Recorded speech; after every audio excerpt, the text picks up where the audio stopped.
Joining me now is Ruth Ben-Ghiat, history professor at New York University, and conservative attorney George Conway, contributor to The Atlantic and president of the Society for the Rule of Law. Thank you both for being here. George, I do want to start with you about Christopher Wray. Okay. Because there is a saying among those who want to fight autocracy, do not comply in advance. Yep. Today, Christopher Wray, who holds the same job J. Edgar Hoover used to have, but J. Edgar Hoover used to make presidents fear him. Yep. Christopher Wray clearly fears Trump and stepped down. Your thoughts? Yeah, I mean, I wish he had not done that. I wish Christopher Wray had not done that, precisely for the reason that you say. I mean, Professor Snyder's great quote from his book on tyranny, don't obey in advance. And I wish, you know, I wish it would be my preference for Wray to have stayed and gotten fired so that we could all point out, and it would illustrate how extraordinary this situation is, where the president of the United States, who is a convicted criminal and who has been indicted on federal charges, is firing the FBI director for the stated reason that the FBI director conducted a search based on probable cause found by a United States district judge to search for stolen, secret, classified documents that he hid from the FBI and lied about. Yeah. And then, lo and behold, the documents were right where the search warrant said they were. So this seems a bit, you know, it's me. It's all about Trump. Yes, he has the lawful power to fire the FBI director, but let's see him do it, and let's have him explain that it was all about him and the fact that he committed a crime and he got called out on it. Yeah, I mean, and Ruth, the impact of this, I would guess, I'm not in the FBI, but I would guess that if you're a field agent that got some intel that Donald Trump stole more classified documents, or you found out that he was planning another attack on the Capitol, or planning to do some other crime, you're going to be a little wary to try to execute that kind of a search, to try to do your job. This literally, to me, opens the door for Donald Trump to steal whatever classified documents he wants. Who's gonna check him, boo? To do whatever illegal crime. I mean, he should be in even more trouble. He's just getting away with it because he's president-elect. But now I cannot imagine any future FBI director, let alone Kash Patel, ever investigating him for anything. Yeah, that's the chilling effect of being in advance and his bullying.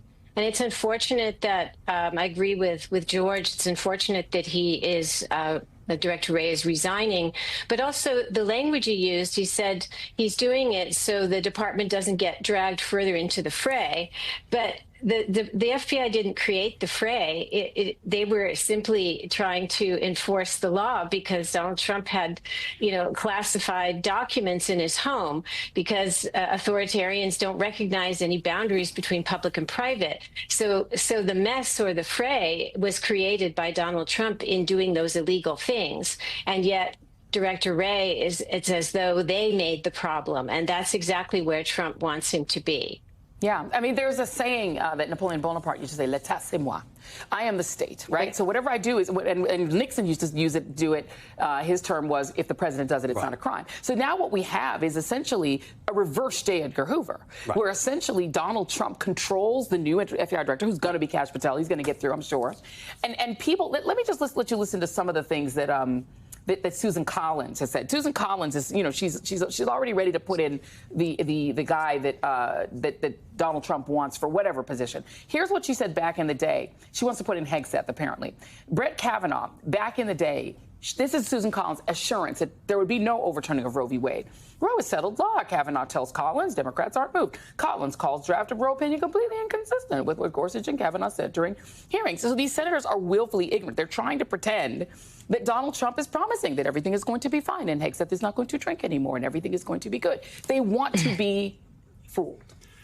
Yeah, well, I mean, that's who they are. I mean, we've seen this movie before. I mean, this isn't the first time where Tuberville, I mean, he needs a playbook with diagrams of the Constitution. Maybe that's what he'll understand. Picture book. Picture book, yes. But, you know, the senators have an obligation to exercise independent judgment. And here you're basically having senators ready to abdicate that role. And there's nothing surprising about this because we've seen it before. I mean, it's what we saw, 2 impeachment trials where the man was unquestionably guilty and they didn't even consider most of them didn't even consider convicting. And Mitt Romney said some of them because they were afraid for their own lives. I mean, and the thing is, if the idea is that the Supreme Court will save us, yeah, don't count on it. This is the Supreme Court. They sided with Trump on whether Trump can use the Pentagon, Ruth, for the border wall, which is not what he's allowed to do. It's supposed to be Congress appropriating that money. He won on whether the Supreme Court can institute a travel ban against Muslim countries. Here's what John Roberts said.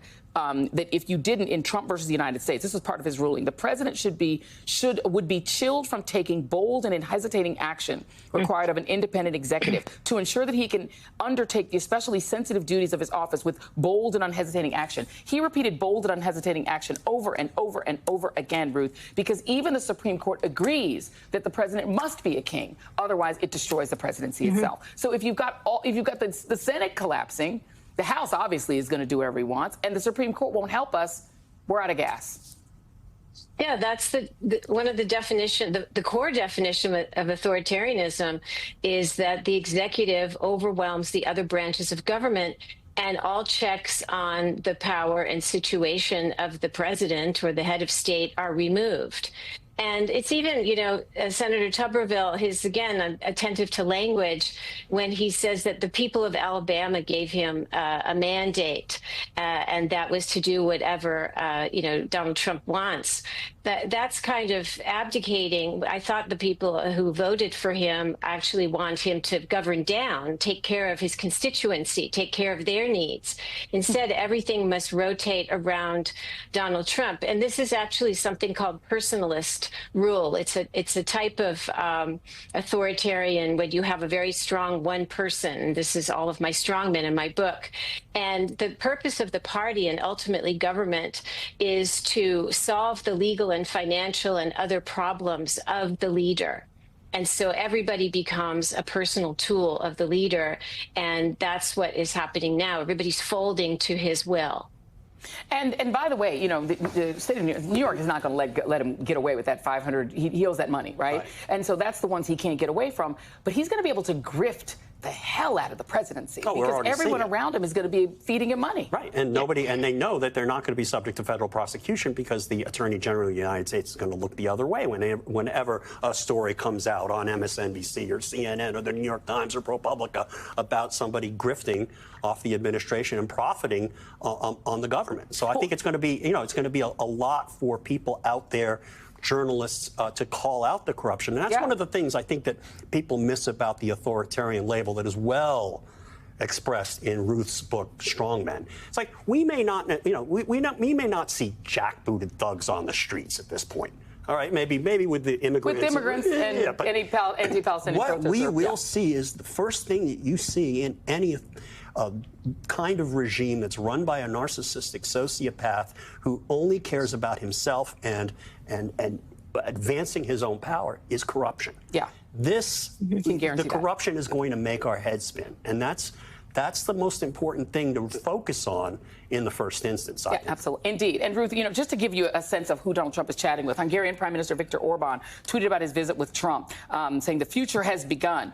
Donald Trump hosting Tucker Carlson, Kid Rock, and Mike Flynn, General Mike Flynn, who previously lied to the FBI, Mel Gibson, Russell Brown, Roger Stone, all in attendance, giving them awards at Mar-a-Lago. He's gathering around him people who are QAnon affiliated. He's surrounding himself with these people, and they're going to be able to also continue to grift, to make money, and as long as they stay associated with the dear leader.